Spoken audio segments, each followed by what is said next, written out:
Hey, what's up, everybody? Packer fans, football fans, we are back again. Packers are going to have family night tomorrow night, Friday. I think it starts at like 7 o'clock, 7:30 or something. It's always an exciting night for Packers fans mostly. A lot of fans show up at the stadium, but a lot of people just like to watch it on TV, kind of see what new pieces the Packers brought in, see how everybody looks, make sure everybody's kind of doing what they're supposed to, and it's a cool night for everybody, for the coaches, for the players, and like I said, for the fans. A lot of these guys who maybe won't make the roster just get a chance to run out onto the field, be in Lambeau. Anybody who's been to Lambeau knows it's pretty much one of the most amazing stadiums in the National Football League. So it is quite the experience. Um, I've been to many games. I was actually at Favre's last game as a Packer in 2007 for the NFC Championship game when we lost to the Giants before they went on to beat the undefeated Patriots in the Super Bowl. But that is so long ago. I still lose sleep over that a little bit, but it was a really cold night. So whenever it gets really cold, it kind of reminds me of that night. I think it was Lawrence Tynes who missed the field goals at the end of the game for the Giants, and both of them, if there was no net, would have landed in my lap. And then when Favre threw that interception in overtime and he kicked the field goal, it went right in front of me between the posts. So it was quite the experience, and I was there for all of it. But anyway, we are back for another day of Packers training camp. Today was a little bit different. They ran a little bit of more like 2-minute offense, trying to get some more of the offense versus defense, kind of more realistic gameplay going on. I was intrigued to see what they did with the O-line today. There's been a lot of rotation with Zack Tom, the rookie out of Wake Forest, and Hansen, who's been kind of rotating with the guard center combo. Today's starting O-line was Yash at left tackle, John Runyan Jr. at right guard. Left tackle. Yash was at left tackle, Runyan Jr. was at left guard, Josh Myers was at center, Royce Newman at right guard, which is where I like him. I don't like him at tackle. And then Zack Tom was at the right tackle spot. This is the offensive line that I think is going to be the day one starter if Bach and Jenkins are not ready to go. I really like this group of 5 guys. The second offensive line that they started was Cole Van Lanen at left tackle, which to me is a kind of unique spot for him. If he can perform there, that's really exciting to see. Manet's left guard, Hansen at center there. Sean Ryan, I'm finally seeing. I like to see his name more. I'd like to see him try to get in with the ones. I think he's a guy that can really step in and play long term. Maybe he's kind of transitioning a little bit slower than they thought. Zack Tom's kind of moved into that initial role. Ryan was drafted higher than he was actually graded higher as a run blocker, but if Tom can really play left tackle, right tackle, set all the, he's just such a valuable player for the Packers at that point. And then at right tackle, they had Caleb Jones, who's the 6'9", 300 and whatever 60-pound guy that he said when he walks into any room he's always the biggest. So cool to see him out there. He had a lot of good plays today. Just blocking, making sure his guys stays in front of him and doesn't get beat. So that's just what you want to see, and for a guy who is that big, that's what you kind of expect. So just happy that he's doing what he's supposed to do. Other big plays today, Tyler Davis had a nice catch in the end zone. Jordon Love, we're just going to take a minute to talk about everything he's been doing. He looks more poised. He looks more confident. His throws are great. He's stepping up in the face of pressure. He's really not getting rattled. And he's really starting to make this connection with Romeo Doubs, who has come along amazingly with Rodgers and Love. But, the future of the Packers is going to be hopefully Love, and then Doubs should be here for a while. And, if Rodgers does retire in the next year or two, it's great to see that these two already have a connection. I just, you never know what's going to happen with Rodgers. So to see Love progress like he has just been huge. Rodgers has looked great. There's no reason to suspect that he's going to have any downfall in his play. It looks like he's really come along. I don't know if anybody's heard the interview with him on the podcast talking about his psychedelic experience down in South America with his blue water whatever girlfriend, or I forgot her name, but something blue. And but yeah, I don't care what he does as long as he wins, and seems like he's in a good place mentally. I didn't know all this, that he gives that psychedelic experience some credit for why he won the 2 MVPs. I don't know, but if it gave him a different sense of how to interact with others and how to just be himself and all those things, then I think it's great, and obviously it works. So that's just huge. Could talk about Rodgers all day, but he's been really on point. Just nice passes to Lazard and Cobb even getting in the mix, and obviously with Doubs.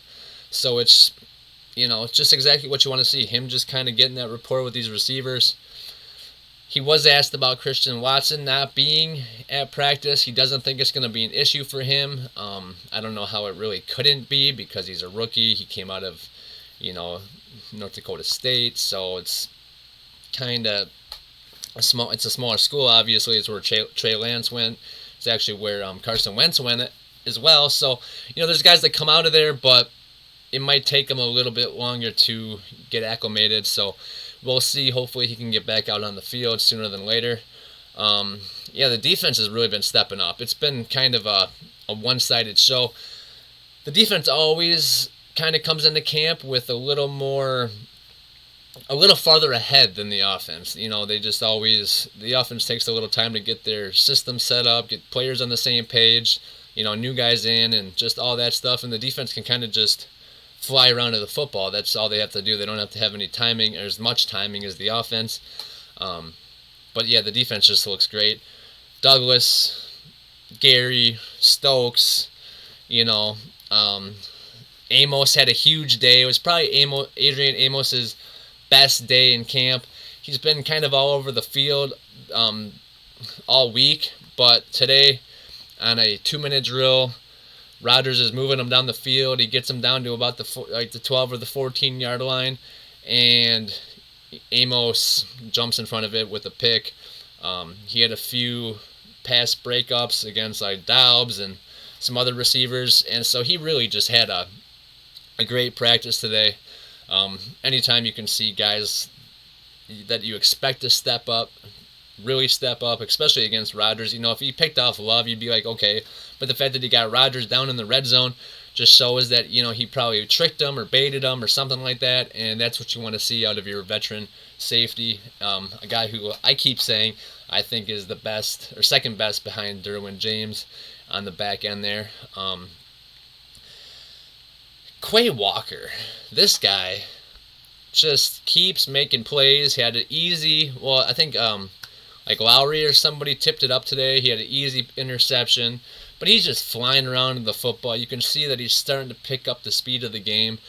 Whatever Campbell's teaching him is really kind of translated onto the field, and you can see that this guy's got talent. You can see that this kid's going to be good, and I just can't wait to see how his game translates. He's been basically with the one since day one. Beat out Chris Barnes kind of in OTAs, but they kind of threw him in right away, and he has not disappointed. Just great to see. I wish I heard more about Wyatt, because he was drafted just as high as Walker basically, and he's not as you don't hear as much about him as Walker, but there's a lot of guys that are getting looks. There's a lot of moving parts, and it's hard to see exactly who's flashing except for when it's a big flash play. So I expect to see a lot of growth throughout the season. Obviously, it's these guys' rookie years for a lot of them, and it's going to take some time. So we just got to be patient. The fact that Doubs has stepped up so quick, we kind of just hope that everybody does that. the fact that Zack Tom stepped up so quick, we kind of just expect them to do that, but not everybody translates that quickly when they reach the NFL.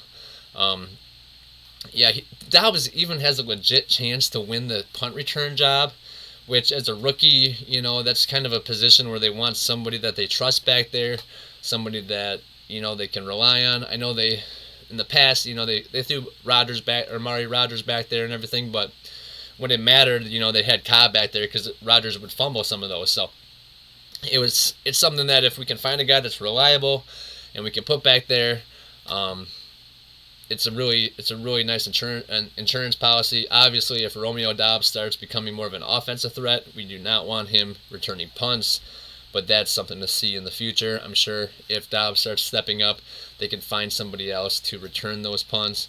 I thought Rico was going to do it, Gafford, but I haven't seen his name in a couple of days here, so I don't really know what's going on with him. I don't know if he kind of was just using him or if something's up with him. But yeah, otherwise, we'll see what happens with special teams. That's really a big question mark going into this offseason, into this training camp, into this new season because of what happened last year. There's a lot of issues with field goal kicks, punts, punt return, kickoff returns. I don't think we've had a punt return or a kickoff return for a touchdown in a few years. Seems like forever. It's not the Desmond Howard days anymore, but it'd be nice to have somebody back there that, could switch field position, can set up the offense with a nice short field, and could even, flip the point score, score a touchdown or something. So it'd be cool to see Romeo be a guy that can do that, but like I said, if he's really stepping up on offense, I don't think they're going to want to use him in that position. It's important to talk about a running game. I think the pass game is going to take a little while to get on the same page. I know like Rodgers and Lazard and Rodgers and Cobb probably are on the same page, but those guys might be covered and the young guys might not be open. So running the ball is really going to set that up. Aaron Jones has looked amazing. Just, his cuts, his route running out of the backfield. Same with A.J. Dillon. He's just looking like he's more powerful than ever. I saw him do a truck stick drill where he hit the bag, and he just knocked that thing so far backwards. If he can start running like he knows he's bigger and stronger than everybody, he is going to be a force to be reckoned with. I can't wait to watch that. And then, Patrick Taylor, he's hurt, and now he's sitting out a few days, and they think it might be kind of a substantial injury. Matt LaFleur is worried that he's not going to be able to make it for August 12th's preseason game, and they're hoping to have him. Obviously, they only have Jones, Dillon, and Kylin Hill, but those guys kind of won't play preseason because Hill's still out and those two guys are starters. So all they had really was Patrick Taylor and Tyler Goodson, the undrafted free agent out of Iowa, who I like a lot and who actually I think has the fast track to be the third running back until Hill gets back and if Taylor stays injured. Goodson's been really running good routes out of the backfield, catching it, just running hard. He had a really great day of practice today. I think it was probably one of his best days as well, like Amos's. And I think that if Taylor is out for a while, they're going to have to bring in another running back. I know they have B.J. Baylor, so I like him. So, that's another guy. But still, they're going to need more than him and Tyler Goodson if Taylor is out, to kind of just get through these preseason games. We'll see who they bring in. I don't know what kind of free agents are on the market or if there's any big names or any notable names or anything, but something to look at in the future, see what the Packers decide, see what happens with Patrick Taylor. He was on the roster last year. I did like him coming out of Memphis. He's kind of a bigger, stronger, bull running back, but he does have fumbling issues. I've already seen him fumble in training camp here already this offseason, and now that he's injured, it's just going to set him back even more. Tough to see, but Tyler Goodson had a hell of a run to the outside today. Just a lot of spring in his step, just getting those extra yards, and for a smaller guy, I really like what he's contributed this training camp. I mean, he had 2 huge plays for 39 yards. that's not nothing for a guy that's playing against that type of defense. That defense is stout, and those guys are fast and move to the ball quickly. Yeah, it's good to see. It's always nice to just have guys that you can throw in there and they can make plays. You never know when we're going to need them. We never know when somebody's going to go down and somebody's going to have to step up and be that guy. There's more guys on defense stepping up than on offense, really. Jonathan Garvin's been making huge plays. Ladarius Hamilton's been making big plays. Who else? TJ Slayton had some nice stops today. Dante Vaughn, cornerback, he had some tight coverage today.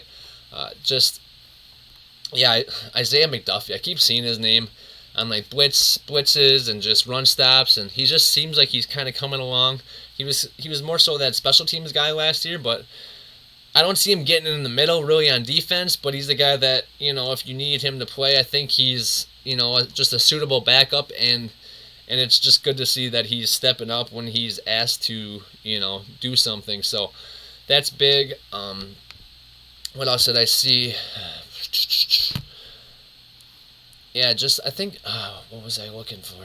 I thought I had read. Oh, so Tipa Galai, I think he's number 40. He's an outside linebacker, kind of a no-name guy. No one really heard of him last year coming out, and I kind of watched him here and there, and I saw a few good things. And I think even in preseason he had some plays, but just so young and raw, So he had a lot of coaching up, a lot of teaching that they needed to do with him. And so recently, the last few practices here, especially today, I think today was probably his best practice as well. He just made a lot of big plays. He was able to get a lot of pressure on the quarterback, just find a way to get disruptive plays, not explosive, disruptive, and be around the quarterback.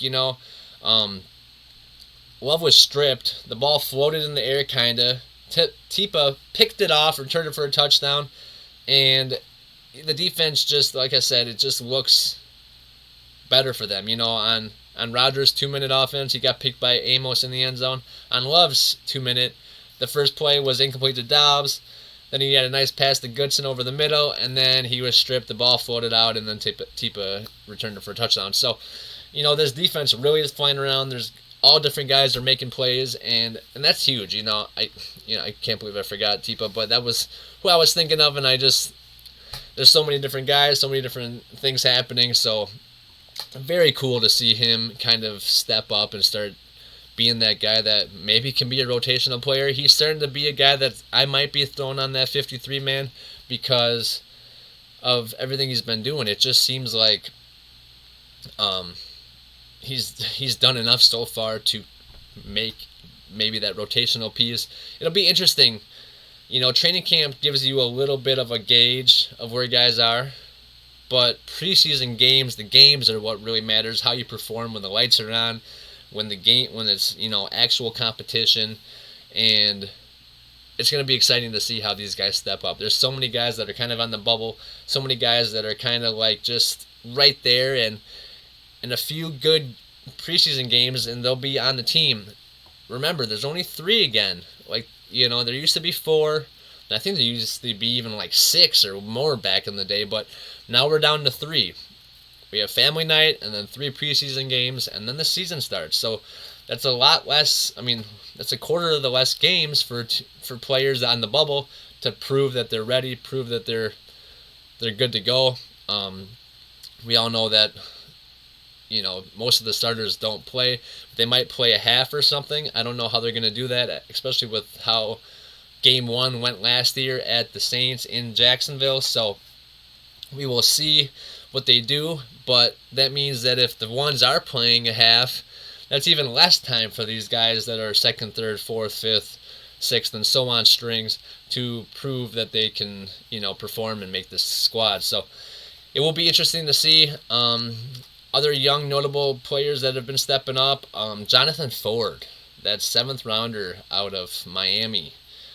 Dude's just a big guy. I think he's like 6'4", 320, 330. He can move, obviously. He has a real chance of making that, 5th, 6th defensive lineman. I don't know if the Packers are going to keep that many. There's so many different positions, positions that they're going to have to keep more guys at. I don't know what they're going to do with offensive line, so I don't know how many they can keep on the D line. But if Ford keeps, making impressive run stops and just being a hard man to move in the middle, he might be a guy that makes this team. So something to watch. Like I said, there's just all different positions. Running back right now we have a battle. Receiver we obviously have a battle. Tight end looks like kind of a battle with between Degura and Tyler Davis. Offensive line's a big battle. Every day they're rotating the offensive line, ones and twos. D line, like I just said. Linebackers, even the outside linebackers behind the starters, the middle linebackers behind the starters, and the corners behind the starters. I haven't heard much about Kevin King. I don't know if we will, but I keep saying if he's the cornerback 4, it's not too bad. I do like, Shamar, John Charles, and some of the other guys that we have. So we'll see if Rico Gafford can be that kick returner, cornerback, gunner type of guy. I think he's probably more valuable than a Kevin King, especially with his speed. At least he won't get burned deep like Kevin King has for so many years now for the Packers. And, just look forward to seeing all these different competitions work out. And even safety, there's a competition behind the starters. And I think, Crosby's been out, so I'm not sure who's kicking. I think it's the rookie guy that the Vikings cut. But we will see who's kicking and if Crosby can get back in for preseason. I think it's Crosby's, spot to lose. I don't see somebody else taking his job this year at least. So those spots are pretty much set, and Pat O'Donnell has been punting great, so I think his job is secure as well. But otherwise, there's pretty much competitions everywhere else besides the few starters that we know for sure. And even the little guys like Ishmael Hyman, the little wide receiver we got out of the USFL. He's been making plays, and with Love, and every so often I see him doing something that, oh wow, here he goes again. And then Enos Gaines has been really playing pretty well, He should have had a pick today, but it's all right. And Samari Tor, another guy. It's just he's been doing all right, Today he had a DB beat and Love underthrew. It should have been picked off, but Tor did his job, and that's all you want to see is not every play is going to be perfect, but at least if guys are doing their part, hopefully the other guy can do his part when he needs to, when it counts, and together it will make something happen. I'm just excited to see how all this pieces together, and tomorrow will be exciting. It's family night, so we'll be able to get a little barometer on how everything's flowing along. But the most exciting thing will be next weekend when we are, I think we're in San Francisco for the first preseason game. Obviously, of course, it's against San Fran, but it will be exciting nonetheless. I can't wait to see Love out there. I can't wait to see some of these rookie receivers. I can't wait to see this offensive line. And I can't wait to see Devontae Wyatt and Quay Walker, of course. So couldn't be more excited to see the Packers tomorrow night. And I hope you guys are too. Peace out. See you in the next one. And go Packers.